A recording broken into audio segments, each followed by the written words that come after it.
పంచాయతీ ఎన్నికల్లో BRS party ప్రపంచన సృష్టించింది. పాలక పార్టీని పొలిమెరకే కట్టడి చేశాయి పల్లెలు. విడత విడతకు కాంగ్రెస్ను మడత పెట్టేశాయి. మొదటి రెండో పంచాయతీ ఫలితాల్లో ముప్పు తిప్పలు పడిన కాంగ్రెస్ పార్టీకి తుది విడతలోనూ ముచ్చమటలు తప్పలేదు. సీఎం ప్రచారం చేసిన ప్రాంతాల్లోనూ కాంగ్రెస్ ఓటమి పాలైంది. కాంగ్రెస్పై ప్రజా వ్యతిరేకతకు సమాంతరంగా బీఆర్ఎస్పై అభిమానం.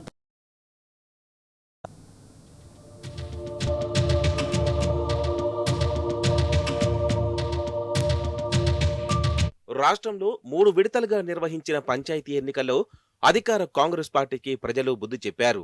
సర్పంచ్ ఎన్నికల చరిత్రలో ఒక అధికార పార్టీకి ఈ స్థాయిలో ప్రతికూల ఫలితాలను మూటగట్టుకోవడం ఇదే తొలిసారి.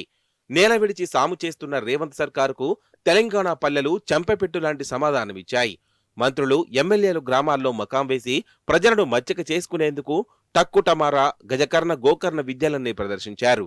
రౌడీలను పెట్టించే గూండాయిజానికి పాల్పడ్డారు. పోలీసులను ఉసిగొల్పి కేసుల పాలు చేస్తామని బెదిరించారు. కాంగ్రెస్ తాటాకు చప్పుళ్లకు తెలంగాణ పల్లె తలవంచలేదు. 3 విడతల్లో కలిపి కనీసం 50% గ్రామాలను కూడా సాధించలేకపోయింది.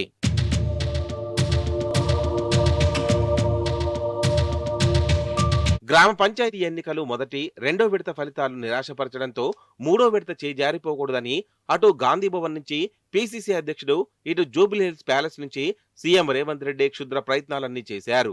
మంత్రులు, ఎమ్మెల్యేలు ఎవరికి వారు తమ నియోజకవర్గాల్లో తిష్టవేశారు. ఎన్నికలు జరిగే గ్రామాల్లో ఇల్లిల్లు జల్లెడపట్టారు. కొన్ని చోట్ల ఎమ్మెల్యేలు తామే బరిలో ఉన్నామా అన్నంత ప్రతిష్టాత్మకంగా తీసుకున్నారు. అయినా ఫలితం శూన్యమని తేలిపోయింది. మూడో విడతలో తీవ్ర ప్రయత్నం చేసినా చావు తప్పి కన్ను లొట్టపోయినట్టుగా ఫలితాలు వచ్చాయి.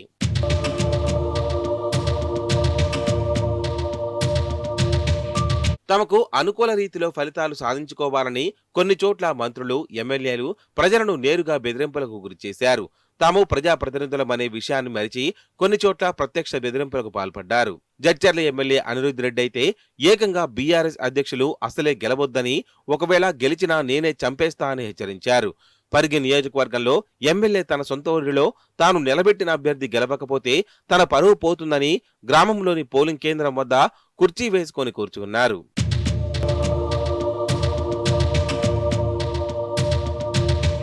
గెలిచి తీరాలన్నంత కసితో కాంగ్రెస్ రెచ్చిపోయింది.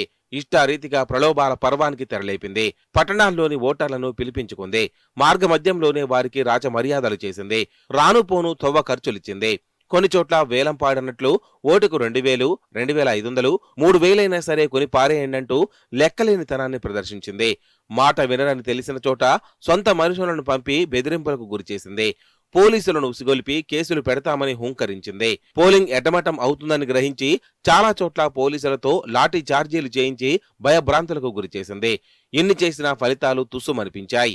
సీఎం నుంచి మంత్రుల దాకా, ఎమ్మెల్యేల నుంచి డీసీసీ దాకా, ఎమ్మెల్యేల ప్రైవేట్ సైన్యం నుంచి పోలీసుల దాకా పల్లెల మీద పడి ప్రజలను బెదిరింపులకు గురిచేసిన, ప్రత్యక్ష దాడులకు పాల్పడిన కాంగ్రెస్ పై గ్రామాలు తిరుగుబాటు బావుటా ఎగరవేశాయి.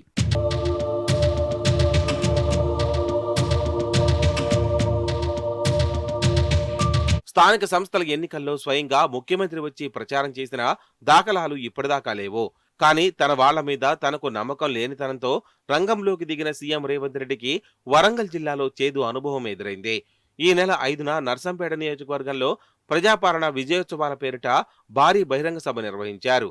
సీఎం సభ పెట్టిన ప్రాంతానికి కూతవేటి దూరంలో ఉన్న రాజుపేటలో బీఆర్ఎస్ బలపరిచిన అభ్యర్థి భానోతు అఖిల 321 ఓట్ల మెజారిటీతో విజయం సాధించింది. సీఎం సభ పెట్టి మంత్రులు, ఎంపీ, ఎమ్మెల్యే సహా కాంగ్రెస్ పటాలమంతా కలిసినా అక్కడ కాంగ్రెస్ బలపరిచిన అభ్యర్థి ఓడిపోయాడు.